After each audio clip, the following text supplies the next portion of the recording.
Episode की शुरुआत में हम अपने मेन कैरेक्टर इहान को देखते हैं, जो कि यान ग्रुप का सीईओ होता है, लेकिन बदकिस्मती से उसे कैंसर हो जाने के कारण उसकी मौत हो जाती है। पर तभी कहानी ने एक नया मोड़ ले लिया। अचानक इहान एक अलग डायमेंशन में एक रिवर के ऊपर खुद को पाता है, लेकिन तभी उसकी बॉडी रिवर के नीचे डूबने लगती है और उसका दम घुटने लगता है। इसी दौरान हम उसकी दूसरी बॉडी को भी देखते हैं और तभी इहान की आंखें अचानक खुल जाती है। वो ज़ोर ज़ोर से खांसने लगता है। तभी उसकी नज़र एक लड़की पर पड़ती है। इहान कमज़ोर आवाज़ में उस लड़की से पानी मांगता है। ये सुनकर लड़की, जिसका नाम जियाओ होता है, वो तुरंत उसके पास आती है और मेडिसिन देते हुए कहती है, अंकल जल्दी से ये पी लीजिए। ये सुनकर रिहान शॉक हो जाता है और कहता है, अंकल। फिर वो फ़ौरन अपने पैरों की तरफ देखता है और घबराकर जियाओ से पूछता है, मैं कहाँ हूँ? जियाओ कैजुअली जवाब देती है, ऑफ कोर्स फैमिली में। ये सुनकर इहान तुरंत बेड से उठकर बाहर निकल जाता है और अंदर आकर आसपास का माहौल देखकर हैरान रह जाता है। तभी उसे याद आ जाता है कि वो कैसे इस डायमेंशन में आया था। आगे चलकर जब वो एक जगह पर पड़े पर्दे को हटाता है तो उसके नीचे एक पोर्ट्रेट होती है, जो कि उसकी अपनी फ़ोटो थी। फ़ोटो को देखते ही यन घबरा जाता है और वो तुरंत आयरीन के पास जाके अपना चेहरा देखता है तो पूरी तरह से शॉक हो जाता है, क्योंकि उसकी अपीयरेंस पूरी तरह से चेंज हो गई थी। वो खुद से ही कहता है, लगता है अब मैं पहले से भी ज़्यादा हैंडसम हो गया हूँ। थोड़ी देर बाद रेहान को अपना मैरिज कॉन्ट्रैक्ट मिल जाता है। उसे पता चलता है कि उसकी वाइफ का नाम सुबह ही है, लेकिन तभी उसे याद आ जाता है वो इस दुनिया में अपने फ़ोन के साथ टेलीपोर्ट हुआ था। जैसे ही वो इधर उधर देखता है, उसकी नज़र अपने फ़ोन पे पड़ती है, जिसे जियाउडिंग समझकर ब्रश से रगड़ रही होती है। ये देखकर रेहान फ़ौरन फ़ोन उठा लेता है और गुस्से में जियाउड से कहता है, तुम्हें पता भी है ये फ़ोन कितना महंगा है? चलो छोड़ो। जब वो अपने फ़ोन को चेक करता है तो फ़ोन बिल्कुल सही कंडीशन में काम कर रहा था। इहान जियाओ से कहता है, मुझे अंकल मत बुलाया करो।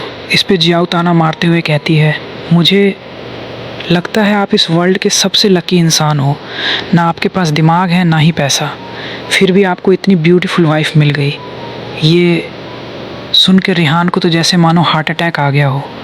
वो खुद से ही कहता है, बिना पैसों के मैं सू फैमिली का दामाद कैसे बन गया?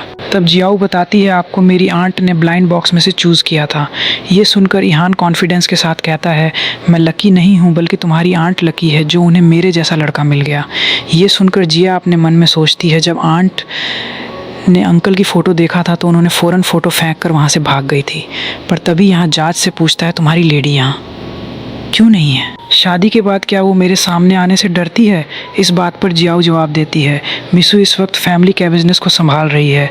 आज रात मास्टर पुरानंग जियांगली आने वाले हैं ताकि वो हमारे साथ बिज़नेस पार्टनरशिप पर बात कर सके। जियाओ की बात सुनते ही यन थोड़ा साइड में चला जाता है और हल्की मुस्कान के साथ कहता है, मैं भी तो देखूं तुम्हारी मिस दिखती कैसी है। ये कहकर वो पोर्ट्रेट पर लगा पर्दा हटा देता है, पर जैसे ही उसकी नज़र फ़ोटो पर पड़ती है वो एक पल के लिए हैरान रह जाता है, क्योंकि उस फोटो में उसकी वाइफ का चेहरा बना हुआ नहीं होता है। इस पर जियाओ कहती है, आंट बहुत ज़्यादा बिजी रहती है, इसलिए शायद अपना चेहरा बनवाना भूल गई होंगी। तभी जियाओ जल्दी से इहान के ऊपर एक कपड़ा डालते हुए कहती है, आप प्लीज़ प्लीज़ जल्दी से ये पहन लीजिए। पर यहाँ उसकी बात काटते हुए कहता है, तुम्हारी लेडी ग्रीन क्लॉथेज मैंशन में है ना? मैं अभी जाके उसे डिवोर्स देकर आता हूँ। ये कहकर यहाँ बिना रुके बाहर निकल जाता है। बाहर का सीन बिल्कुल अलग होता है, क्योंकि आज एक बड़ा फेस्टिवल चल रहा होता है। लटेंस और भीड़ देखकर यहाँ का मूड एकदम बदल जाता है। वो खुशी खुशी चारों तरफ घूमने लगता है और अपने फ़ोन से फेस्टिवल की फ़ोटो लेने लगता है और ख़ुद से ही कहता है, वाकई में ये जगह तो बहुत सुंदर है। थोड़ी देर बाद वो रुक कर सोचता है, ना कोई बिज़नेस का प्रेशर, ना पैसों की टेंशन, पता नहीं क्यों, पर यहाँ घूम कर मुझे अच्छा फील हो रहा है। पर तभी उसकी नज़र एक स्टोरी टेलर पर पड़ती है, जो भीड़ के बीच खड़ा होकर पुरानी कहानियाँ सुना रहा होता है। पर अचानक उसके पीछे से एक लड़की आकर उसके पिछवाड़े पर थपकी मारते हुए कहती है, क्यों ना हम दोनों साथ में मज़ा करें। यहान बिना कुछ कहे तुरंत वहाँ से हट जाता है। अब वहाँ आसपास के लोगों से ग्रीन क्लोथ्स मेंशन का रास्ता पूछने लगता है, लेकिन कोई भी उसे सही डायरेक्शन नहीं बता पाता। लगातार घूमते घूमते वो पूरी तरह थक जाता है। तभी उसके सामने से एक रॉयल कैरेज गुजरता है। उस कैरेज को एक मिस्टीरियस लेडी असासिन देखकर कैरेज का पीछा करने लगती है। इहान थकान के बावजूद क्यूरियोसिटी में उनके पीछे चला चला जाता है। वो एक सुनसान गली से गुजरता तब आसपास के लोग चिल्लाते हुए कहते हैं, यहाँ तो फाइट चल रहा है, पर इहान उल्टा उसी तरफ बढ़ जाता है। अगले ही पल वही कैरस से असासिन और सॉन्ग वहाँ हवा में उछलकर आसमान की तरफ निकलते हैं और दोनों के बीच एक भयानक फाइट शुरू हो जाती है। इहान बिना डरे अपने फ़ोन से उनकी फ़ोटो लेने लगता है। असासिन चालाकी से सॉन्ग को अपनी तरफ खींच लेती है और उनके पीछे पीछे इहान भी भागने लगता है, लेकिन अपनी ख़राब कंडीशन की वजह से वो थोड़ी देर में रुक जाता है। फिर खुद को संभाल कर वो दोबारा उनके पीछे दौड़ पड़ता है। सॉन्ग कई सारे लेंस उठाकर असासिन पर हमला करता है, लेकिन वो असासिन उन लेंस को बीच से काटते हुए सॉन्ग को एक ज़ोरदार किक मार देती है। इस हमले से सॉन्ग और भी ज़्यादा भड़क जाता है और अपने सोल्जर्स को चीख कर ऑर्डर देता है, इसे ज़िंदा या मुर्दा पकड़ो। पर असासिन अपने तेज़ टाइगर से एक एक करके सभी सोल्जर्स को मार गिराती है। मौका देखकर वो सीधा ऊपर छत पर कूद जाती है और उसके पीछे सॉन्ग भी अपनी तलवार लहराते हुए छत पर पहुंच जाता है। वो लेडी असासिन अपने वेपन निकाल लेती है। उसे देखकर सॉन्ग हल्की सी हंसी के साथ कहता है, तुम सच में मेरे साथ फाइट करना चाहती हो? इतना कहते ही दोनों के बीच फिर से भयानक फाइट शुरू हो जाती है। सॉन्ग अपना तलवार घुमाकर असासिन पर जोरदार हमला करता है, लेकिन असासिन फुर्ती से साइड हटकर अटैक डोज कर लेती है। अगले ही पल वो अपने डैगर से एक तेज और फियर्स काउंटर अटैक करती है जो सीधा सॉन्ग पे जा लगता है। इस हमले से सॉन्ग इंजर्ड हो जाता है और नीचे गिर पड़ता है। जब असासिन उसे चेक करने के लिए छत के किनारे से झुकती है, तभी अचानक उस पे एरोस की बारिश होने लगती है। उन हमलों में से एक एरो उसके सोल्जर्स पे जा लगता है। जख्मी हालत में वो लेडी असासिन भागने लगती है और पीछे से सोल्जर्स उसका पीछा करते हैं।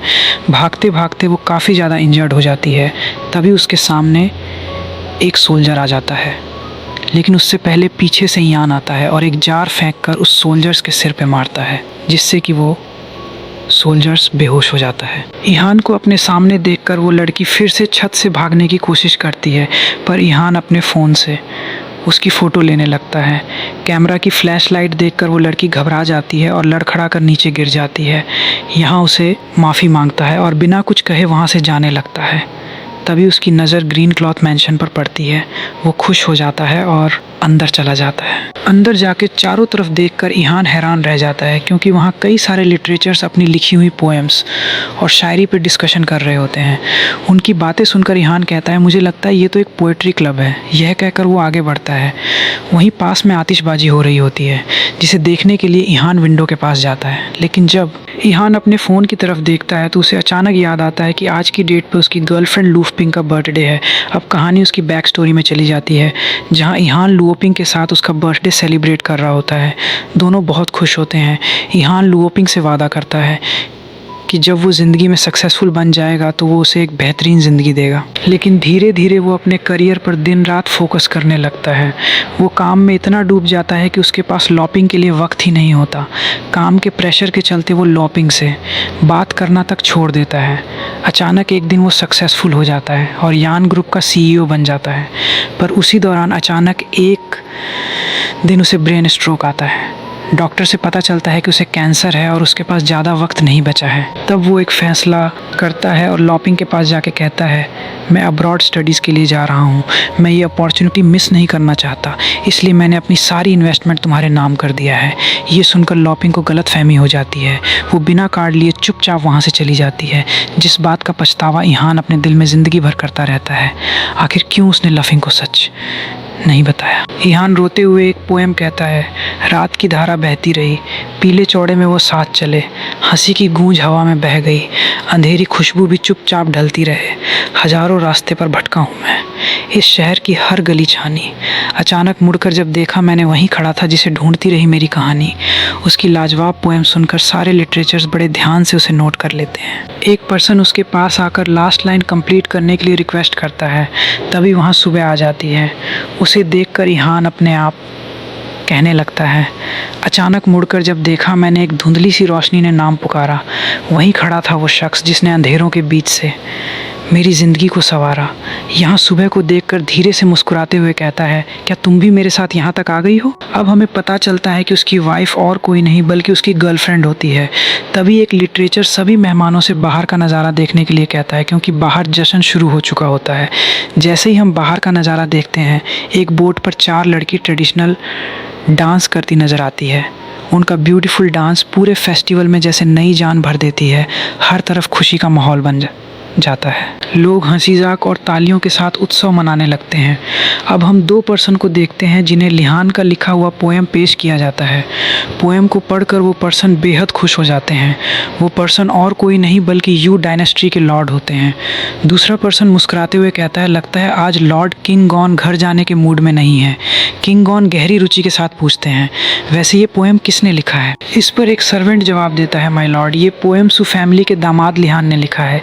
ये सुनकर दूसरा पर्सन जिनका नाम पुयांग है वो हैरानी के साथ कहते हैं, अच्छा तो ये लड़का सु फैमिली से बिलोंग करता।